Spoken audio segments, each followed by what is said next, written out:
সুপ্রিয় শিক্ষার্থী বন্ধুরা, তোমরা সবাই কেমন আছো? আশা করি সবাই অনেক অনেক ভালো আছো।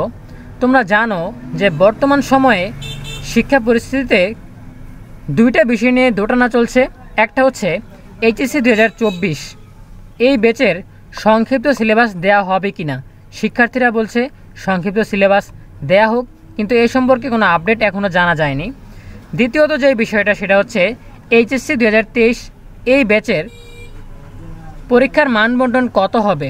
শিক্ষার্থীদের দাবি হচ্ছে 50 নম্বরে পরীক্ষা নেওয়া হোক। এখন এই দুইটা পরিস্থিতি, এই দুইটা দোটানা নিয়ে আজকে কথা বলবো। আগামীকাল শিক্ষামন্ত্রী সংবাদ সম্মেলন করবেন।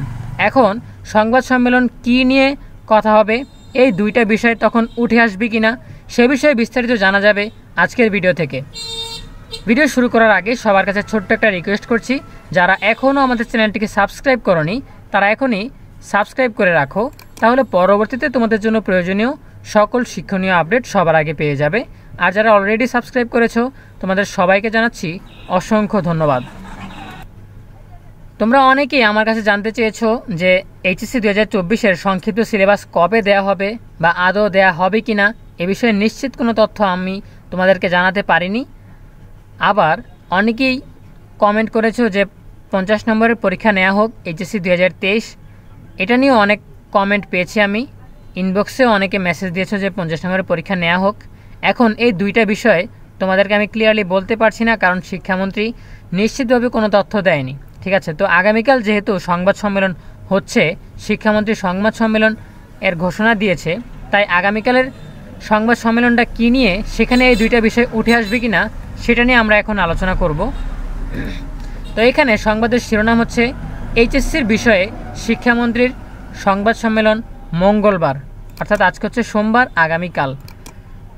চলতি বছরের এইচএসসি ও সমমান পরীক্ষা শুরু হবে 17 আগস্ট। এ উপলক্ষে আগামীকাল মঙ্গলবার 8 আগস্ট সংবাদ সম্মেলন করবেন শিক্ষামন্ত্রী ডক্টর দীপু মনি। ওই দিন দুপুরে রাজধানীর আন্তর্জাতিক মাতৃভাষা ইনস্টিটিউটে পরীক্ষা সুষ্ঠু, নকলমুক্ত ও ইতিবাচক পরিবেশে সম্পন্নের লক্ষ্যে গঠিত জাতীয় মনিটরিং ও আইন শৃঙ্খলা কমিটির সঙ্গে সভা করবেন মন্ত্রী। এই সভার পর সংবাদ সম্মেলন করে তিনি বিস্তারিত জানাবেন। এরপর যেটা বলা হয়েছে, এইচএসসি পরীক্ষার অ্যাডমিট কার্ড কবে দিবে, অ্যাডমিট কার্ডে ভুল হলে কীভাবে সংশোধন করতে হবে, কত তারিখের মধ্যে, এ বিষয়ে বিস্তারিত বলা হয়েছে। তো আমরা যেই বিষয়টা নিয়ে আলোচনা করছিলাম সেটা হচ্ছে আগামীকাল তো শিক্ষামন্ত্রী ডক্টর দীপু মনি সংবাদ সম্মেলন করছেন, সেখানে অবশ্যই সংবাদকর্মীরা থাকবে।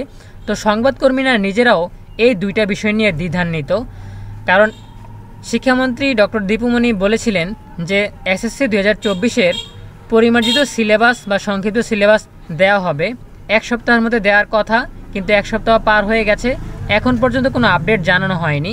তাই আমি চাইব যে সংবাদকর্মীরা যাতে এই বিষয়টা নিয়ে কথা বলে, এই বিষয়টা নিয়ে প্রশ্ন করে, তাহলেই আমরা নতুন আপডেট জানতে পারবো। এরপরে যে বিষয়টা রয়েছে, এইচএসসি 2023 পরীক্ষার্থীদের দাবি হচ্ছে তারা সময় অনেক কম পেয়েছে, তাই তারা ঠিকমতো প্রস্তুতি নিতে পারেনি। তাদের যদি 50 নম্বরের পরীক্ষা হয় তাহলে ভালো হবে। এটা নিয়ে তারা আন্দোলনও করছেন। ঢাকা এবং রাজশাহী সহ দেশের বিভিন্ন স্থানে এইচএসসি 2023 পরীক্ষার্থীরা বিক্ষোভ সমাবেশ করছেন।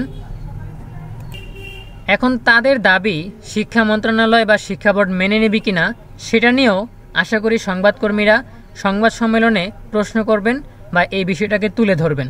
তাহলেই আমরা দুইটা বিষয়ে একেবারে নিশ্চিত তথ্য পেয়ে যাব, কারণ এরকম দোটানায় থাকা শিক্ষার্থীদের জন্য অনেক নেতিবাচক প্রভাব বয়ে আনে। এজন্য আমরা চাইব খুব দ্রুত যাতে এই বিষয়গুলোর সমঝোতা হয়ে যায়। ঠিক আছে প্রিয় শিক্ষার্থীরা, এই ছিল আমাদের আজকের আপডেট। তোমরা এই দুইটা বিষয় নিয়ে খুবই কনফিউশনের মধ্যে আছো, এজন্য আমাদের এই আজকের আপডেট। আশা করি আমরা কালকের মধ্যে তোমাদেরকে নিশ্চিতভাবে একটা তথ্য জানাতে পারবো। যদি সংবাদ সম্মেলনে এই দুইটা বিষয় নিয়ে কথা ওঠে, তাহলে শিক্ষামন্ত্রীর মুখ থেকে আমরা শুনতে পারবো যে তিনি কি বলতে চান বা কি সিদ্ধান্ত নিলেন। ঠিক আছে, এই পর্যন্ত সবাই একটু অপেক্ষা করো, ধৈর্য ধরো, আশা করি ফলাফল ইতিবাচক আসবে। ঠিক আছে, তো সকলের জন্য রইল অনেক অনেক শুভকামনা। দেখা হবে পরবর্তী ভিডিওতে নতুন কোনো আপডেট নিয়ে। সেই পর্যন্ত সবাই ভালো থাকবে, সুস্থ থাকবে। ধন্যবাদ সবাইকে।